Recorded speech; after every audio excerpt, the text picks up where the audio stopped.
In today's video, I'm going to show you how to turn off Firefox from startup in Windows 10 or Windows 11 so it does not automatically launch every time your computer turns on. This is a quick fix if Firefox is slowing down your startup, opening when you do not want it to, or just adding one more thing to your boot process. If this video helps you out, make sure to hit the like button and subscribe for more easy Windows tutorials.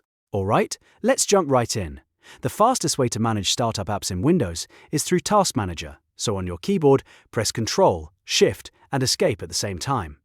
This opens Task Manager right away. Once Task Manager opens, if you see the simplified view, don't worry. Just look for the Startup tab at the top and click it.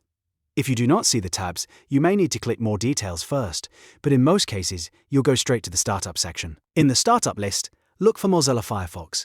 This is the entry that controls whether Firefox starts automatically when Windows boots up.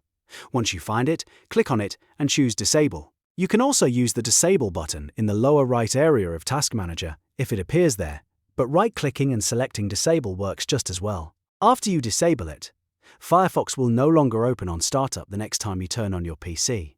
That means faster boot times and fewer apps loading in the background. If you ever change your mind later, you can follow the same steps again. Go back into Task Manager, open the Startup tab, find Mozilla Firefox, and click Enable to turn it back on. So just to recap, press Ctrl, Shift, Escape, open Task Manager, click Startup, right-click Mozilla Firefox, and select Disable. That's all it takes to stop Firefox from starting automatically on Windows 10 or 11.